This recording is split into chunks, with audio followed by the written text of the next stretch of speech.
Problem అనేది merit based seniority only electricity బోర్డులో ఉంది.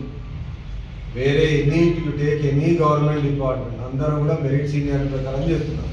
మనం ఏమడుగుతున్నాం, మీరు తప్పు చేస్తున్నారు దాన్ని సరి చేసుకోండి అంటే మనం దాన్ని చేయదు.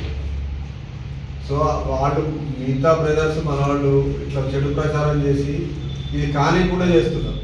యాక్చువల్గా మీరు చూస్తే మీ జేఎల్ఎం రిక్రూట్మెంట్ చూడండి, లేటెస్ట్ 2000 మంది రిక్రూట్మెంట్ అయినట్టున్నారు. 2000 మందిలో ఓసీ అంటే నా ఉద్దేశం ఫార్వర్డ్ క్యాస్ట్ అని చెప్తారు. ఫార్వర్డ్ క్యాస్ట్ వాళ్ళ దగ్గర 50% అంటే ఎంతమంది ఉండాలి?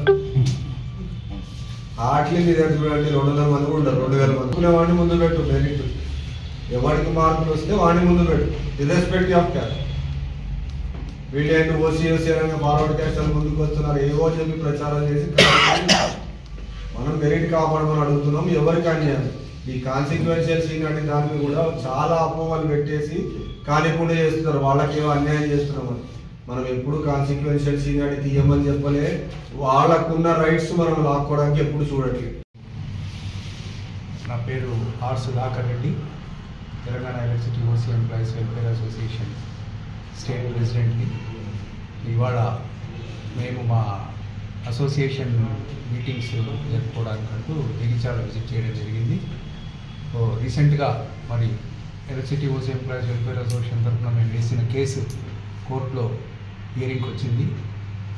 వచ్చిన జడ్జిమెంట్ని ఇంప్లిమెంట్ చేయట్లేదు యాజమాన్యం అని చెప్పి మేము కంటెంప్ట్ చేయడం జరిగింది. దాదాపు 1 సంవత్సర కాలంగా ఆ తీర్పును అమలుపరచడంలో యాజమాన్యం తాత్సారం చేస్తుంది.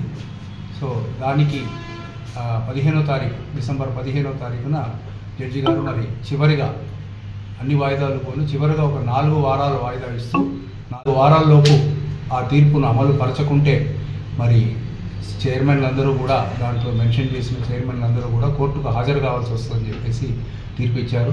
కనీసం ఇప్పుడు మరి కొత్త యాజమాన్యం వచ్చింది, ఖచ్చితంగా వీళ్ళు రూల్ పాటిస్తారని ఆశిస్తున్నాము. So as per the directions and judgement of the high court అమలుపరిచి త్వరలో ఈ నెల రోజుల్లోనే మరి ఈ ఆగిన ప్రమోషన్స్ అన్నీ కూడా ఇస్తూ సీనియారిటీ రివ్యూ చేస్తారని చెప్పి ఆశిస్తూ ఆశాభావం తెలుపుతున్నాం.